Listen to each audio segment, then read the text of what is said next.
Оройн төргийн үзэгчтэй эрүүл амьдарцгаа эрүүл мэндийн нэвтрүүлгийн энэ удаагийн дугаараар үзэгч та бүхэндээ амин дэм хүний биед хэрэгтэй гэдэг талаар мэдээлэл зөвлөгөө өгөхээр анагаах ухааны доктор Болор Чимгийг студид авирсан байна. Танд оройн төргий. За баярлалаа. Юуны өмнө намайг бас энэ хүү сайхан нэвтрүүлэгт өөрөө оролцож байгаа таны хамт олонд маш их баярлалаа. За баярлалаа. Ер нь хүний биед амин дэм ер нь хэр чухал гэдэг юм бол хүн ер нь байнга амин дэмийг хэрэгжилж явах хэрэгтэй юм болов уу? За сайхан асуулт байна. Ерөнхийдөө бол одоо бид бүгд бол өдөр тутам авж байгаа хоол хүнстэй шимт хоол хүнсээрээ дамжуулаад амин дэм эрдэсүүд шимт байцыг бол авах хэрэгтэй. Гэтэл бол яг өнөөдрийн байдлаар бол Монгол хүний хооллолтын асуудал, хоолны одоо хүнсний аюулгүй байдлын асуудал бол маш төвөгтэй байгаад байдаг. Зарим судлаачид одоо манай гамма зэрэг судлаачдын судалснаар бол одоо яг ингээд манай хүн амын маань өдөр тутмын идж байгаа хоол тэжээлийн илчлэг нь харьцангуй бусад орнуудад өндөр боловч яг идж байгаа хоол хүнсэнд агуулж байгаа шимт байц эрдэс тавс амин дэмийн хэрэгцээг бол хангаж чадахгүй байна гэсэн судалгааны үр дүнгууд бол одоо сүүлийн жилүүдэд нэлээд олон судалгааны ажлууд дээр бол батлагдаж харагдаж байгаа. Тэгэхээр амин дэм бол нэг шаардлагатай чухал зүйл. Гэхдээ мэдээж яг амин дэм эрдэс тавсыг бол хэрэглэхдээ тодорхой хэмжээнд хүн яг хоногийнхаа хэрэгцээнд тохируулж хэрэглэх хэрэгтэй байдаг. Зөв. Ер нь хүүхэд гэлтгүү том хүмүүс бас амин дэмийг байнга хэрэглэх ёстой гэсэн тийм эрдэмтдийн бас судалгаа байдаг. Гэхдээ монголчууд маань бас амин дэмийг бас их бага хэрэглэдэг юм шиг санагддгийг. Тэгээ хоол тэжээлээсээ бас хүнсний ногооноос амин дэмүүдийг бас их авах ёстой. Тэгээд хүнсний ногоо бас төлхөө хэрэглэх ёстой байдаг байна. Тэгээ ерөнхийдөө бол бид нар бол нөгөө амин дэмийг эрдэс тавсыг бол за эрдэс бол ойлгомжтой те минералууд бол ойлгомжтой. Амин дэмийг бол дотор бид усан дуустдаг болон тосон дуустдаг гэж ангилдаг. Тэгэхээр усан дуустдаг гэдэг нь бол ерөнхийдөө бол хүн одоо өдөр тутам хэрэглээ шээсээр ялгарч байгаа. Тосон дуустдаг гэдэг витаминууд нь болохоор өөх тосон төрөмлөгтэй байж байдаг. За ерөнхийдөө бол одоо амин дэмтэй холбоотой маш олон судалгааны ажлууд байдаг. За бас ерөнхийдөө бас нэг юм ярихад бол сүүлийн жилүүдэд мэдээж манай ард иргэд бас эрүүл мэндийн боловсрол сайжирч байна. Бас та бүгдийн одоо хүчин чармаалтын хүмүүс бол яг эрдэстэй ус хэрэглэх ёстой юу, амин дэм хэрэглэх ёстой гэдэг талаар мэдээлэл сайн болж байгаа. Гэсэн хэдий ч гэсэн яг нөгөө зорилттой бүлгүүд маань энэ амин дэмийг хэрэглээ, ялангуяа эрдэс тавсыг хэрэглээ бол тийм ч бас хангалттай сайн байхгүй байгаа. Одоо хоёлоо тухайлаад бол D витамины талаар ярилцъя л та. Жишээлбэл D витаминыг бол бид нар бол нэгдүгürt бол хамгийн түрүүнд байгалийн гэрлээс авах ёстой. Хоёрдугаарт бол яг хөр идж байгаа хоол хүнсээр авах ёстой. Гуравт хэрэг үнэхээр энэ хоёроор авч чадахгүй байвал бид нар нэмэлт одоо яах нь биологи идэвхтэй бүтээгдэхүүн ч гэдэг юм уу те нэмэлт одоо амин дэмийн комплексуудаас авах ёстой. Гэтэл бол D витамины тухайд бол сүүлийн жилүүдэд бол D витамин бол маш анхаарал татж байгаа сэдв байгаа манай анагаах ухааны салбарт бол D витаминтэй холбоотой маш олон судалгааны ажлуудыг манай их оронд хийгдэж байна. Бас гадны судлаачид хийгдэж байгаа. За жишээлбэл одоо манай зарим судлаачид хийсэн үр дүнгээс авч үзэх юм бол витамин D-ийн дутагдал Монгол хүн амын дунд ер нь ямар байна вэ гэдгийг судалж үзсэн судалгаанд бараг нийт хүн амын 95-аас дээш хувь нь бол яг витамин D-ийн дутагдaltaй. За зарим бол үр дүнд бүр 99% нь хүртэл яг витамин D-ийн дутагдaltaй гэж гарч ирж байгаа байхгүй. Тэгэхээр бид нар бол ер нь бол амин дэмийг бол аль болохоор хоол тэжээлээр л авах хэрэгтэй. Гэтэл үнэхээр одоо яг энэ хоол тэжээлээр авч чадахгүй байгаа ямыг бид нар яах хэрэгтэй вэ гэхээр нэмэлт бүтээгдэхүүнээр авах хэрэгтэй. Мөн бол яг вэ жишээлбэл D витаминыг бол бид нар нарнаас аваад иж болж байгаа байхгүй. Гэтэл яг одоо манай Монгол улсын байрлаж байгаа энэ байрал маань өөрөө хойд хэсгийн өргөргийн 48-д байрлаж байгаа байхгүй. Тэгээ энэ маань яг вэ гэхээр нарны тусал тусдаа тийм дандаа налуу тусч яадаг. Тэгэхээр бид бол бас нөгөө өөрөө хэдийгээр ингээд харьцангуй ингээд цэлгэртэй цэлмэг байна, нартай байна ийм үйлдвэрлэлүүд их байгаа боловч яг Монгол хүмүүс өнөөдөр хувцас тайлаад одоо тэр нэг бич дээр амьдарч байгаа хүмүүс шиг яах нь наранд шараад үнэхээр өөрсдөө ингээд одоо витамин D-гээ синтезлээд авах ийм боломж бас айгүй хомос байна. Яа тэгэхээр дөрвөн үйлрэлтэй байна. За ер нь ингээд харьцуулаад аваад үзэхэд бол бас нэг судалгаа байгаа юм л да жирэмсэн эмэгтэйчүүд хийсэн судалгаан дээр аваад үзэхэд бүр нэлээд одоо 6 сард хийсэн судалгаан тэгэхээр Монгол жирэмсэн эмэгтэйчүүдийн бараг одоо цусны сэвэнд витамин D-гийн хэмжээ 8 нанограмм мл-ээс бага байна гэх. Тэгэхээр ерөнхийдөө 30 цусны сэвэнд үзэхэд 30-аас доош байвал бид энийг багадл гэж үздэг байхгүй дутагдал гэж үздэг. Тэгэхээр заавал нөхөх шаардлагатай гэсэн. Тэгээд энэ 6 сар гэдэг бол харьцангуй бас нарлаг улирал. Гэтэл бол яах вэ гэхээр 4-5 сар бол нэлийн хүүтэнд иймэрхүү улирал байдаг. Тэгээд 6 сар ингээд яг үнэ хэлэхэд бид нар бас нэг улирлын байдал нэг жоохон яах нь нар гараад ингээд гарах гэхээр бас яах нь яг тэр нарнаас шууд авах тэр D витамины синтезлэх тийм боломж бол бас харьцангуй ховор. Тэгэл 6-7-8 сар гэл ингээд дахиад яах нь хүүтний улиралтай одоо золгочтой учраас бас яг тэр болгон амин дэм дээг бид нар бол яах нь зохих ёстой жобоор нь авч чадахгүй байна. За хоол тэжээлийн тухайд гэдэг ингээд аваад үзэх юм бол хоол тэжээлийн тухайд бид өдөр мэргэлдэг хөндөг байна. Өндөг бол бас харьцангуй яах нь витамин D-ийн одоо агуулмж өндөртэй За загсан бүтээгдэхүүн те далайн хүнснүүд бас витамин D-ийн агуулмж их байдаг. Гэтэл өнөөдөр бас Монгол орны одоо газар зүй байршлаа одоо зүйл бид бас тийм ч хэлбэг загастай улс оронд бол одоо багтахгүй.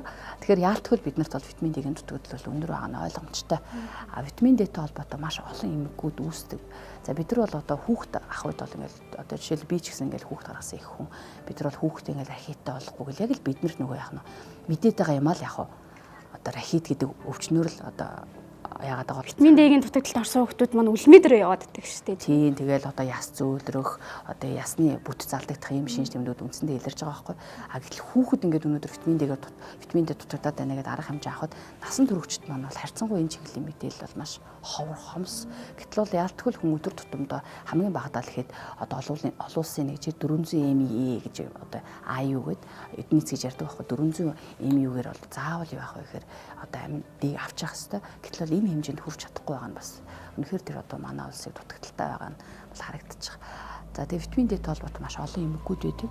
За 200 гаруй өвчнүүдийн ихүүсэр болдог гэсэн дутагдлаас олж тийм судалгаа шинжилгээ хийдэг юм билээ. Маш олон одоо ер нь бүхэл эргэтэн тогтолцооны эмгэгүүд бол витамин D-тэй холбоотой байдаг. За жишээл бидний одоо яг манай Монгол улсад хамгийн төвөгөмөл одоо барин дийлэх нэг нас баралтын 2 дугаар анд орж байгаа хавт хавтар гээл тийм. Тэгэхээр бол элэгний хорт хавтар үүсгэж байна. Ер нь бол яг төрөв болчиргаан хүүх бүдүүнгүйцний хорт хавтар үүсгэхэд бас энэ витамин D-ийн дутагдал маш их нөлөөлдөг. За одоо сүрийн өвчин байна. Бас л мөн витамин D-тэй холбоотой тийм сүрийн өвчин. Хэдийгээр одоо микоплазм гэдэг үүсгэгчтэй боловч бас л витамин D-тэй холбоотой дархлаа сулардаг. Дархлаатай холбоотой одоо яг вэ гэхээр сүрийн өвчин их байх жишээтэй. За мөн зүрх судасны өвчин байна. Булчин сулрах шинж тэмдгүүд байна. За мөн яг вэ гэхээр нас яс ширэгжих. За бүр цаашлуул сэтгцэн эмгэгүүд хүртэл яг вэ гэхээр витамин D-гээр нөхцөлдсөн байдаг. Жишээл бидний хэлдэг солиорол буюу шизофрени, сэтгэл готрол, депресс гэдэг эмгэгүүд хүртэл витамин D-тэй холбоотой үүссэн байдаг. За мөн цаашлуул витамин D-тэй холбоотой өргөдөл үүсгэж ийм олон яг вэ гэхээр одоо яг нэмэлцэн үйлдэлээр илэрдэг. Тэгэхээр витамин D хэрэглэх нь бол маш чухал. Гэхдээ бол хэрэглэхдээ бид нар бол аль болохоор яг вэ нэгдүгээр баталгаатай юм хэрэглэх хэрэгтэй. Хоёрдугаарт яг энэ хүнд витамин D-ийн хэрэгцээ байна уу гэдгийг заавал тодорхойлох хэрэгтэй. Тэгжээж витамин D шинжилгээ өгөх нь шүү дээ тийм нэг хэсэндээ. Тэгэхээр маш олон лабораториуд витамин D үздэг. Тэгэхээр бол аль болохоор олон улсад хүлээн зөвшөөрсөн магадлалыг тэмцсэн лабораториудад бол витамин D-ийн шинжилгээ өгөөд үнэхээр 30 нанограмм мл-с бага байл бид нар витамин D-г заавал уулгах хэрэгтэй. Ер нь бол энэ лабораторийн үзүүлэлт болгон яг гэхээр хоорондоос ялгаатай байдаг. Лаборатори болгон өөрөөр уруулж хэрэгэлдэг тийм. Лаборатори болгон өөрөөр багш тоног төхөөрөмж хэрэгэлдэг учраас харьцангуй бол хоорондоо ялгаатай. Гэхдээ бол яг гэхээр дэлхийн эрүүл мэндийн байгууллага, олон улсын байгууллагууд бол яг гэхээр витамин D дутагдлыг дотор нь 4 ангилдаг байхгүй. Ерөнхийдөө дутагдaltaй байна, хангалтгүй байна, хангалттай байна.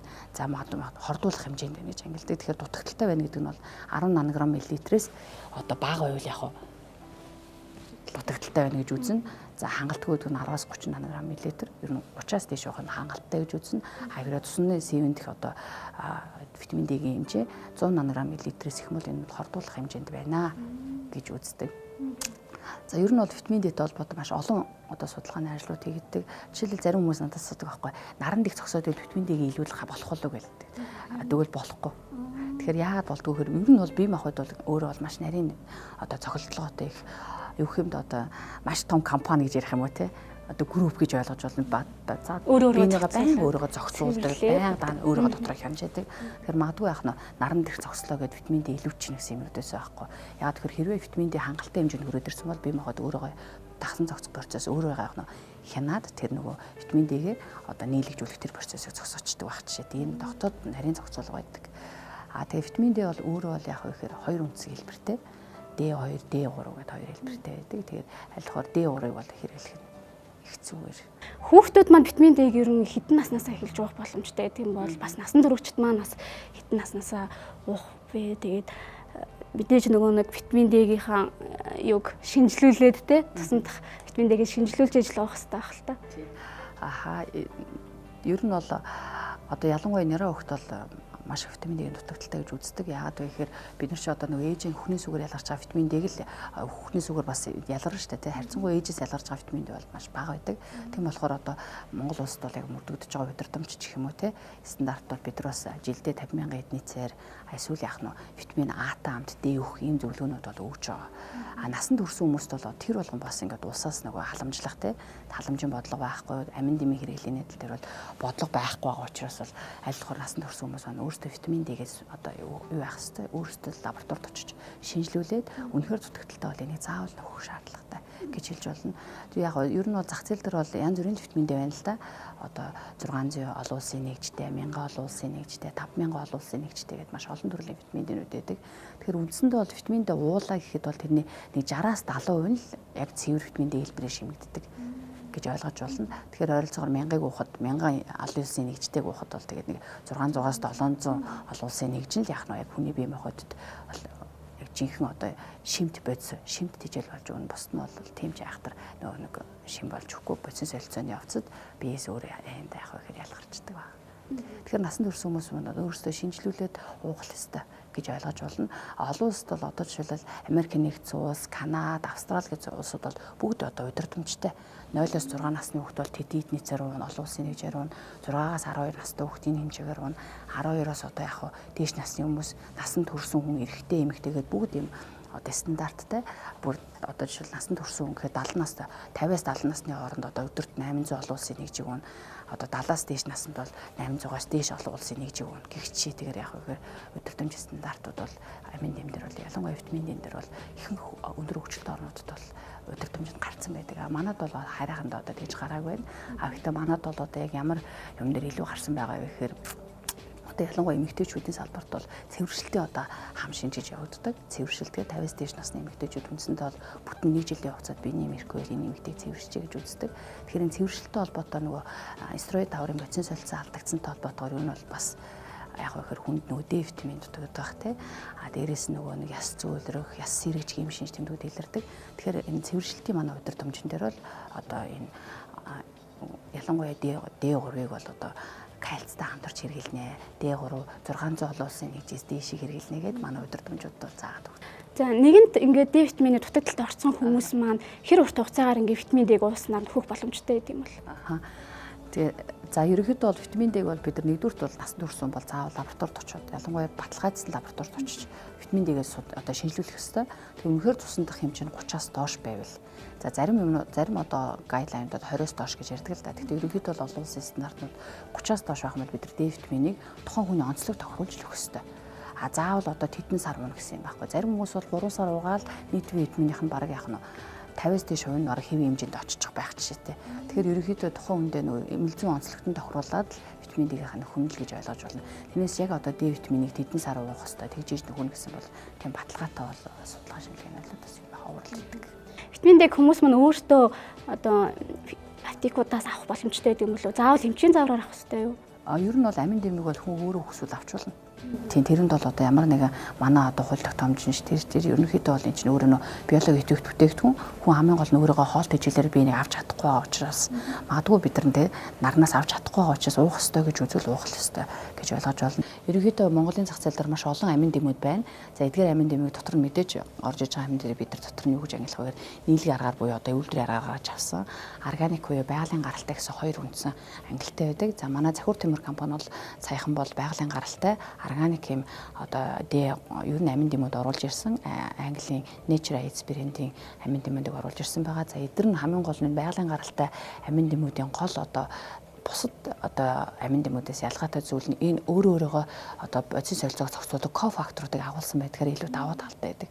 Бусад амин дэмүүд нь магадгүй ялангуяа одоо энэ өөх тусанд хоригдлогддог амин дэмүүд, өөхөнд дуустдаг амин дэмүүд маань яг ихэр өөрийн гэсэн кофактор байхгүй нийлэг аргаар гаргаад ирсэн учраас тэрийг хэрэглэхэд бол яг ихэр өөх тусанд хоригдлогдох жишээтэй ялангуяа одоо эмэгтэйчүүд хэрэглэхэд бол хөвлөө, гуй хэсэгт бол бас амин дэмүүд илүү хоригдлогддог. Гэтэл байгалийн гаралтай буюу энэ органик витаминууд амин дэмүүд маань бол өөрөөсөө кофактортой байдаг учраас ердөөсөө бие махбодод орлоо өөрийнхөө кофактортойгоо хамт зөөвөрлөгдөөл хэрэгтэй шаардлагатай газар бодис солилцоонд оролцол ингээл эргээд явах гэхээр бөөрөөр ялгардаг ийм давуу талуудтай байдаг. Тэгэхээр манай Захиур Тэнгэр компани бол 1000 олон улсын нэгжтэй болон 5000 олон улсын нэгжтэй энэ витамин D-г бол оруулж ирсэн байгаа. Органик ийм байгалийн гаралтай витамин D. Тэгэхээр мэдээж энэ кофактортой гэдэг утгаараа бол ийм жимлэгийн мэргэжил биднэрт бол маш олон салбарт бол хэрэглэх бүрэн боломжтой.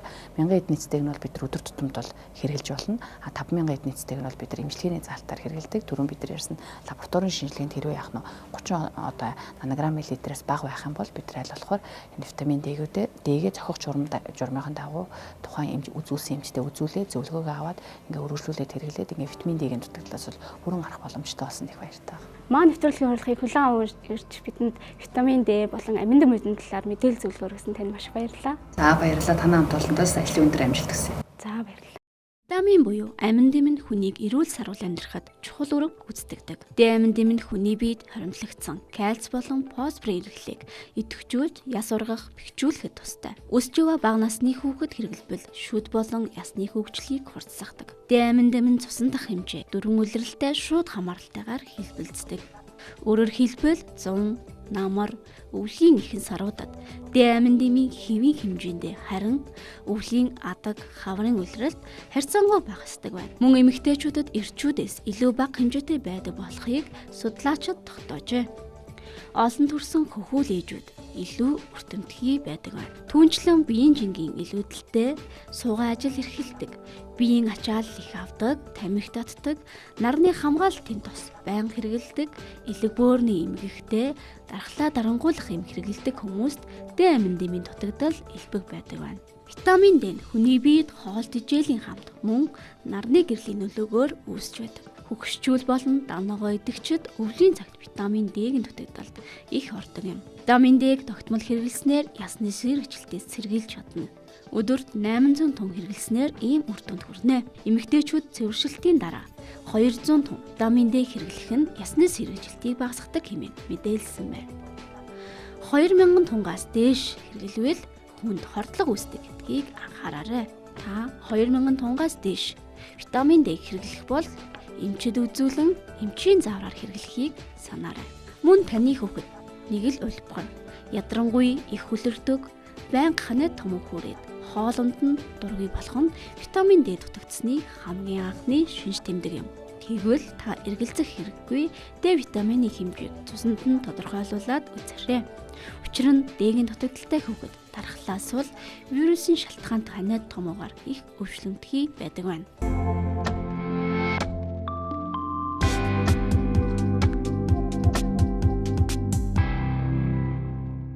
Нэвтрүүлэг маань агаар форум дээрээс үргэлжилж байна. Үзэгч та бүхэндээ энэ удаагийн нэвтрүүлгээрээ D витамины талаар илүү дэлгэрэнгүй мэдээллийг хүргэж байгаа. Ингээд бүгдээрээ татгшаа орж сэтгэл горимжээсээ зөвлөгөө авъя.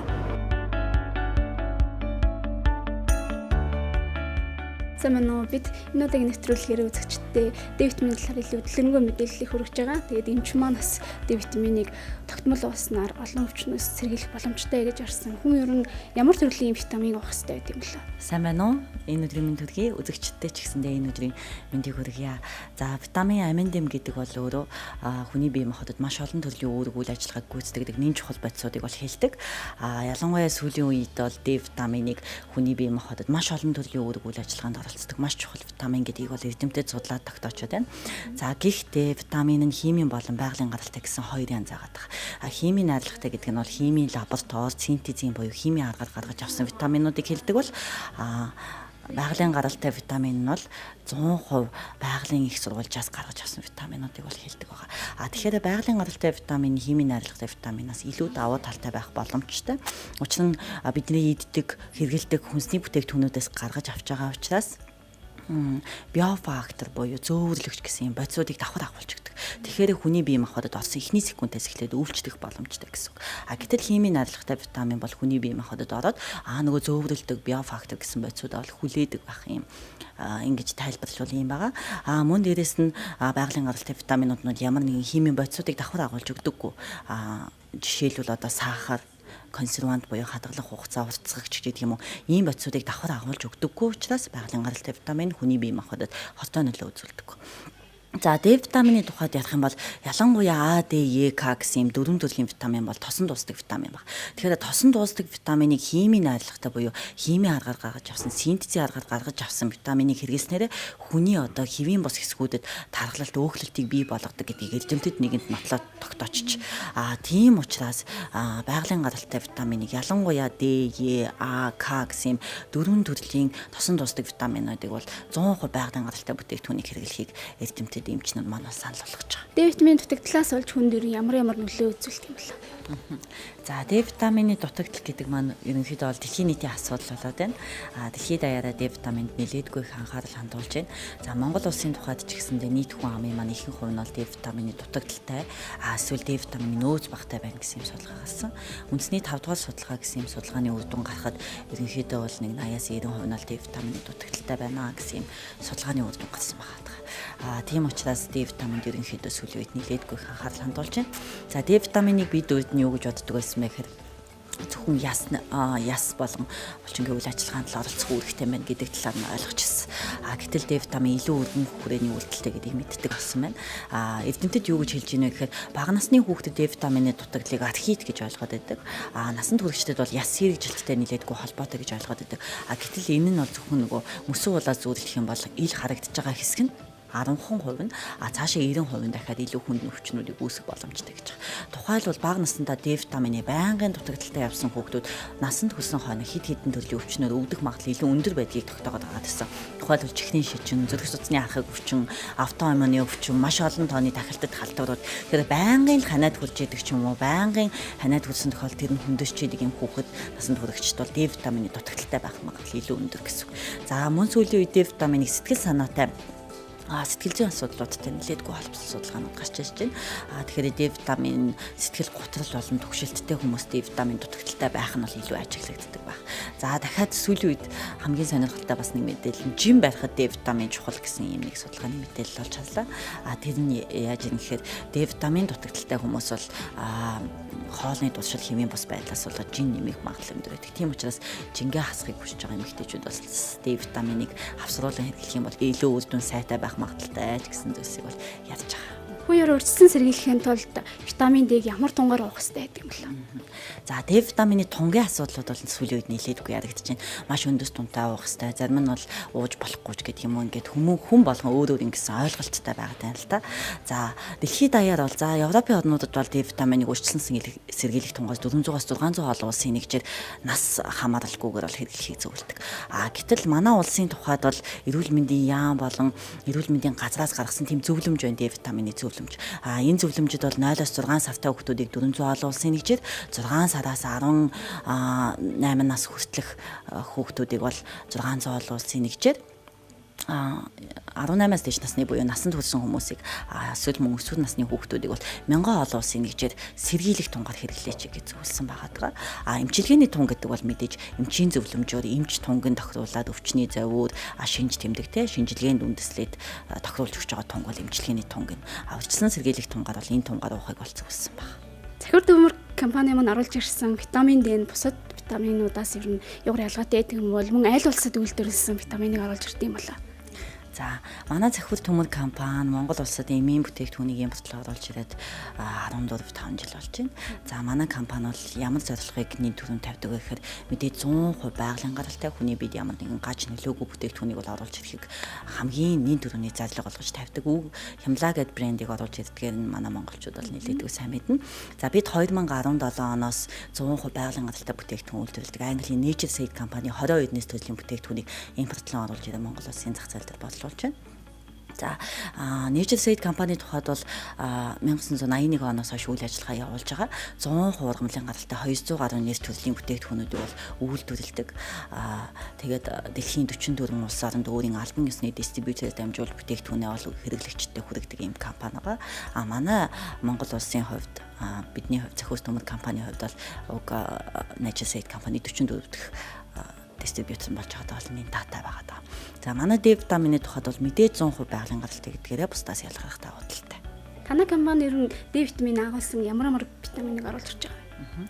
За бид Английн Nature Seed улсын дан 2 төрлийн Д витаминыг оруулж ирж байна. 1000 олон улсын нэгж тунтай 90 ширхгээс авлагдсан Д витамин, мөн 5000 олон улсын нэгж тунтай 60 ширхгээс авлагдсан юм шахмал 2 төрлийн Д витаминыг оруулж ирж байна. Энэ 2 Д-ийн маань давуу тал нь бол веган буюу 100% ургамлын найрлагатай. Тэгэхээр нөгөө цагаан болон ногоон хоолтой хүмүүс хэрэглэхэд тохиромжтой. Түүнээс гадна бүх хүмүүс тохиромжтой ийм бүтээгдэхүүн байгаа. За мөн дээрэс нь кальц болон магний Д витаминтай бүтээгдэхүүнийг оруулж ирсэн.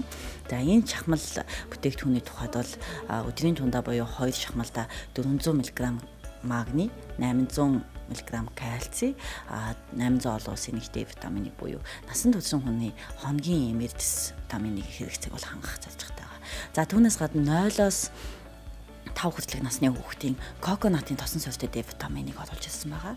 За мөн 6-аас 12 насны хүүхдийн D агуулсан 3 төрлийн мультивитаминыг оруулж ирсэн байна. За манай хүүхдийн D витаминуудын давуу тал нь юу вэ гэхээр коконатын тосон суурьтайгаа. D витамин өөрөө зөвхөн тосон дуустдаг витамин гэдгийг бол мэдж байгаа хүмүүс.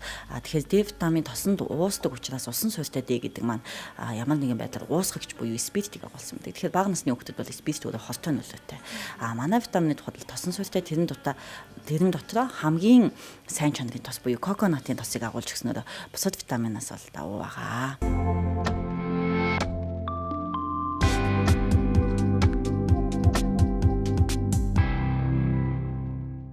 Эрүүл амьдралын нэвтрүүлгийн энэ удаагийн дугаар өндөрлөж байна. Энэ удаагийн дугаараар үзэгч та бүхэндээ амин дэм хүний бид хэрэгтэй юу? Тэр дундаа витамин D дутагдсанаар хүний бид ямар нөлөө үзүүлдэг талаар мэдээлэл зөвлөгөө хүргэлээ. Ингээд дараагийн дугаараар уулзтлаа. Баяртай.